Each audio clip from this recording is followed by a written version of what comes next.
companies don't really know about this, or they're finding out about this weeks later. So this is like a dark figure as well of AI-driven breaches. What should scare people about that most, and how does that tie into the architectural component?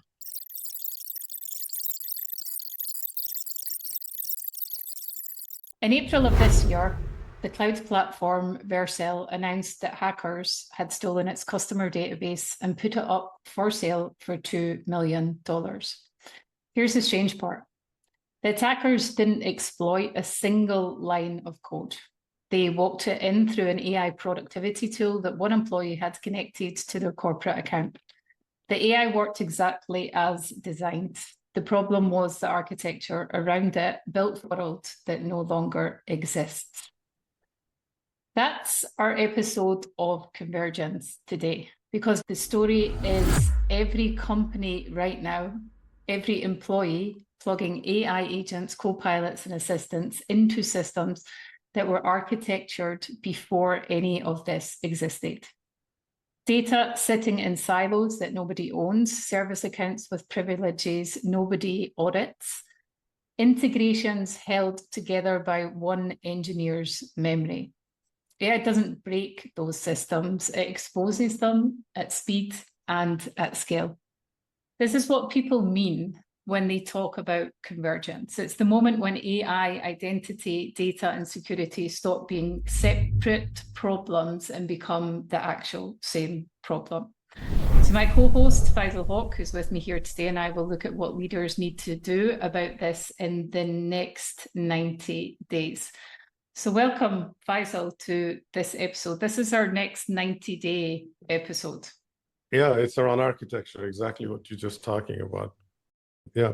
So the one that we're talking about is, and this might be new to some listeners or viewers that haven't watched or listened to the show before, but Faisal has a publication in Fast Company, and this publication is titled Your Architecture is the Ceiling on Your AI Strategy.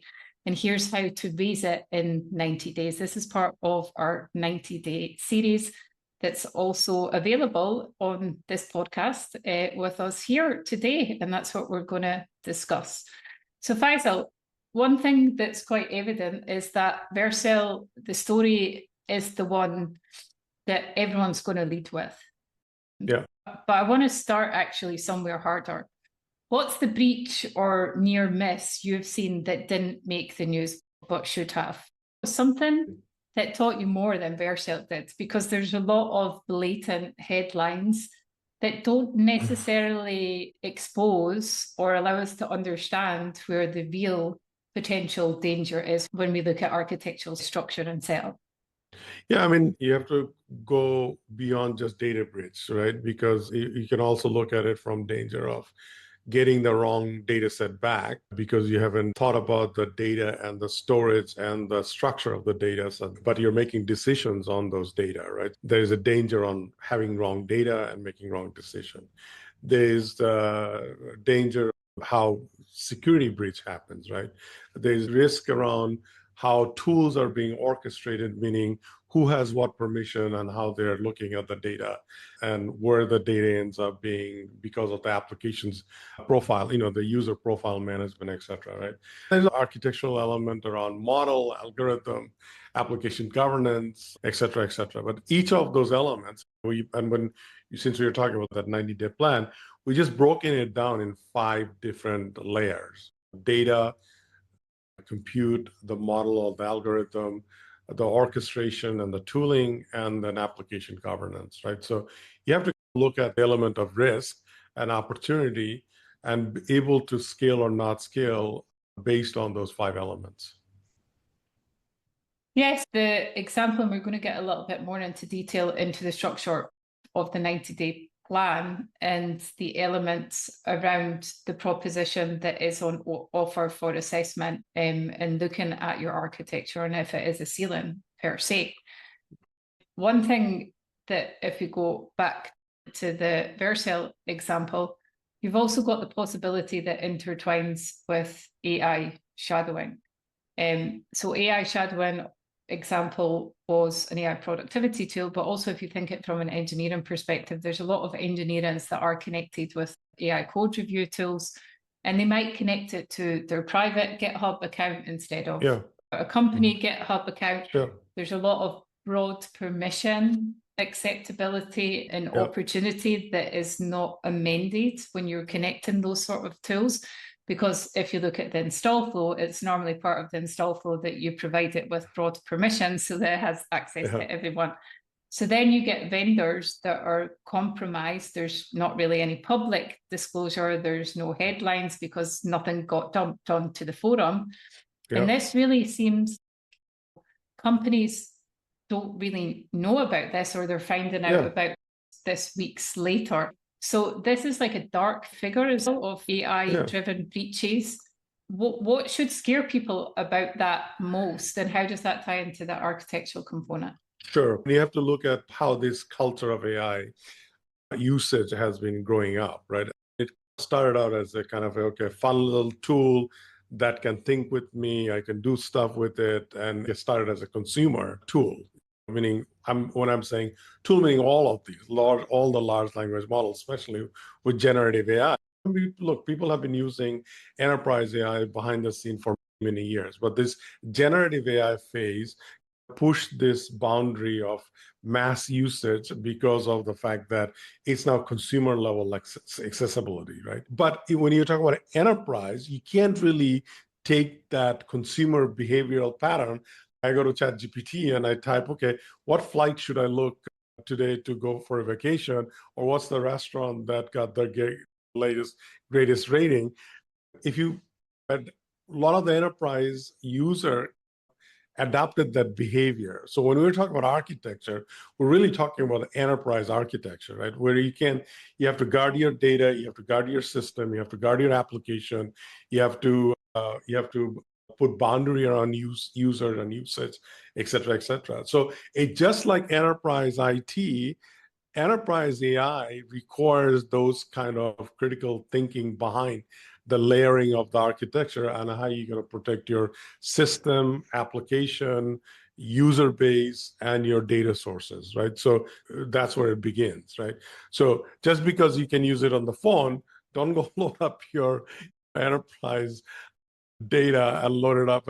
I'm having too much of a trouble trying to sort through these Excel sheets. So let me just put it up on your personal ChatGPT account and slice and dice those spreadsheets. You shouldn't be doing that. So there's also a policy element to it, right? But it's somehow we dropped all those guards when it came to this new set of technology because it's so convenient and it's so accessible, which shouldn't be the case.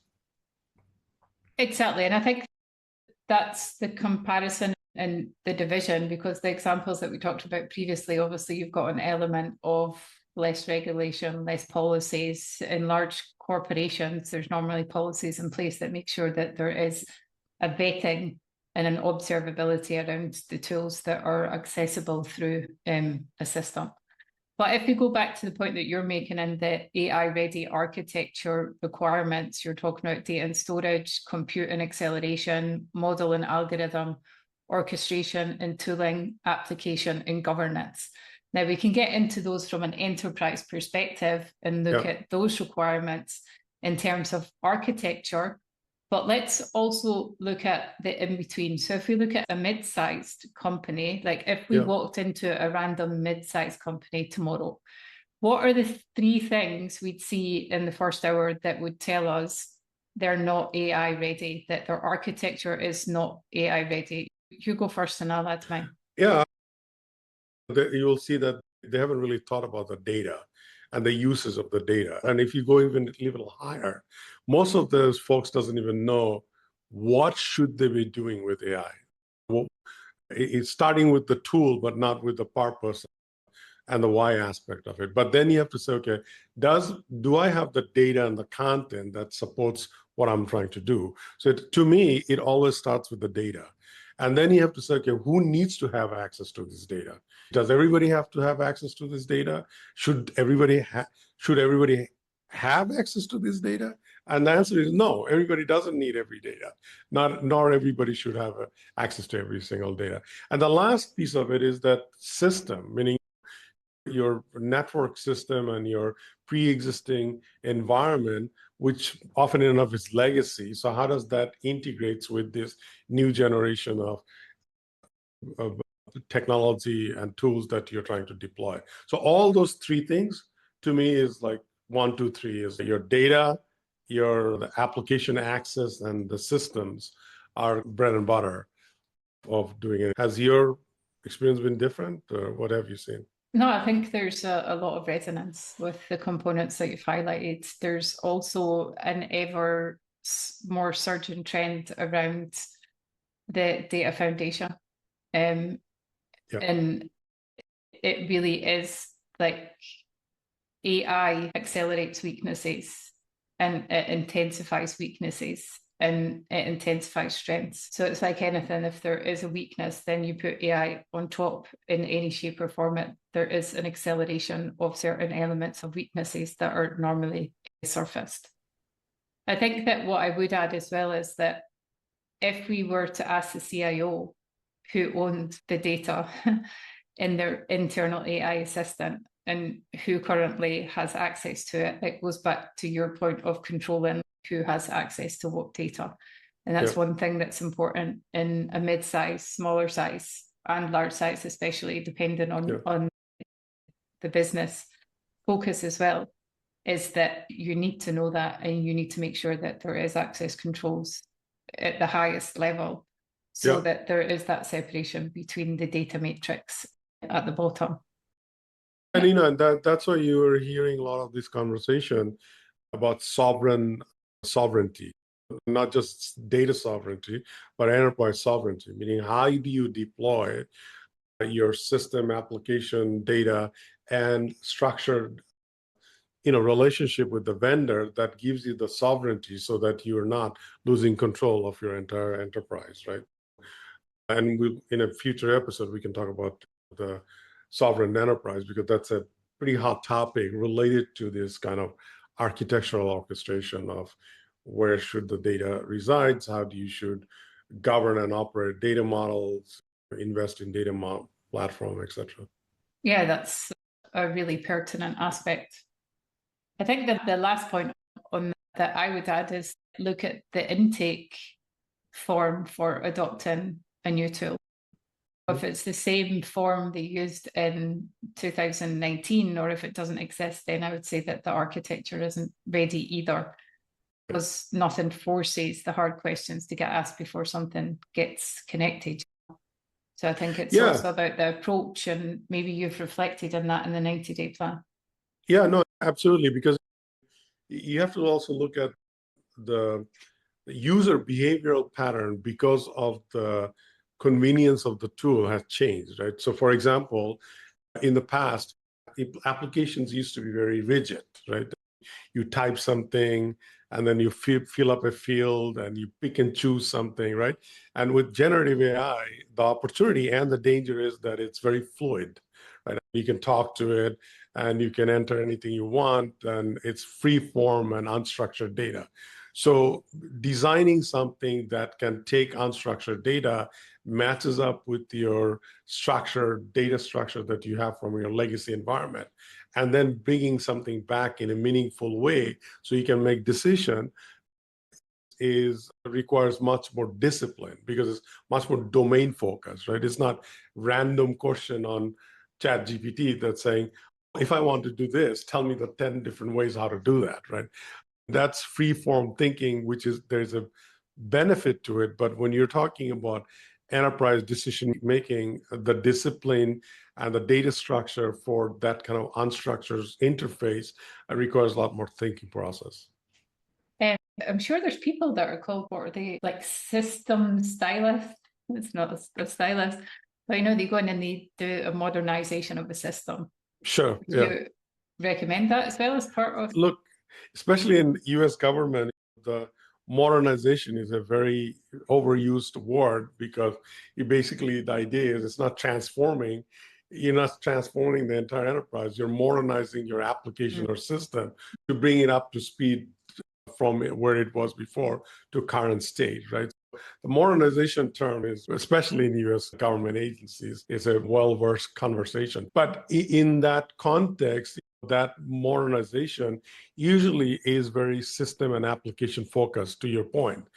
It's like taking an old system and modernizing the system, but it's also taking old data and modernizing the data structure so that it can support access from multiple systems or different types of data, or creating the old term of data lake. When you have multidimensional data sources and creating a data lake, and your large language model sits over that data lake and then gives you the data. So these are very technical, and of course it should be technical because we're talking about technical architecture, but there's a business element to it that doesn't work if you don't bring that business element with the technical element to it. So in 90-day plan, even in the architectural evaluation, when we're talking about doing an inventory and doing an assessment, we're doing both a system assessment, but also business assessment in terms of usage of the application and usage of the data, and how a pre-existing system, a legacy system, supports that or doesn't support that, and what else do you need to bring inside to make that happen, right? And then you can start building the process of the operating model, the data governance model, the integration layer, the identity of the users and the persona your AI agent may be taking to support those users, establishing the model layer. Should you be using large language model versus small language model? Should it be localized? Should it be open-ended, et cetera, right? And then you can go on rolling it out. But that the whole 90-day plan, just like any of our other 90-day plan, was just to jumpstart the process of thinking and doing, so that you can go and establish the next stages of things and build a rhythm, modernization rhythm, if you want to call it that. So let's imagine, and I suppose this is a question of, you've got the proposition for the AI-ready architecture and the requirements. So again, the 5 layers of the data and storage, the compute and acceleration, model and algorithm, orchestration and tooling, application and governance. Now, if I were an executive and I was looking at the beneficial understanding of thinking about architecture per se, are you recommending that a company either builds their own orchestration fundament, that again, they build the sort of, they look at the AI workloads, they choose their models that they're intersecting, there's the AI, the APIs, the automation frameworks. Like, how would you advise if you're looking at it from an architectural, is it a build or a buy, or a little bit of both, because there's no reason to build fundamental infrastructure tools. So, for example, workflow orchestration, there's a ton of tools that already exist that are basically now manifesting as agents, right? So you're not going to build your own infrastructure to spawn off agents. What you should be building is, if I want to take my workflow to the next level and I want to automate certain part of my workflow, you should be building the data structure that supports your workflow. And you should be thinking about which part of the process that should be automated and which part of the automation should be supported by human. So that's more of an architectural and a design issue rather than building core technology. I wouldn't suggest any enterprise, unless you're a technology company, go build your own models, build on your agents, and build your system infrastructure. Even there has been a lot of conversation, should we put our stuff on cloud or not? That's a kind of a silly conversation, because even on clouds, you can create your own segregated and isolated environment, right? It's just, and a lot of the cloud vendors supports that now, right? So it requires more deliberate thinking of what's important to you. How do you want to have your data stored and accessed? Who has access? Who doesn't have access? And then what's the benefit that I'm going to gain out of all this to create the value? Ultimately, that's the biggest question, right? If you're not generating value, then you're not, all of this stuff is just for the sake of doing it. So I wouldn't, so going back to your buy versus build question, it's not either or. It depends on what you're trying to achieve. And I think in many cases, it's very specific to each enterprise.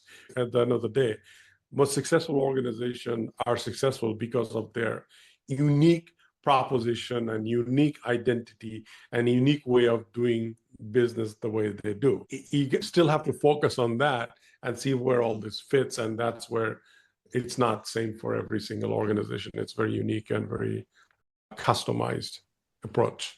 Yeah, that's true. There's a couple of things that came up when you were expressing that, and we could go into different tangents here. But I actually want to stay on this thread because I think it's important. So if we look at the 5 layers in the work, and I want to challenge you a little here.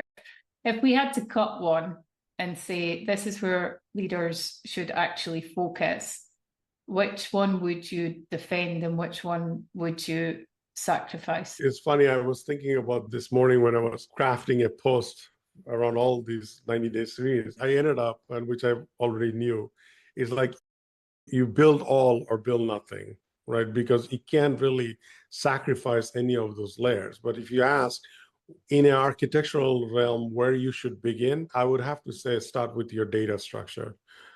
If you get your data wrong, everything else falls apart.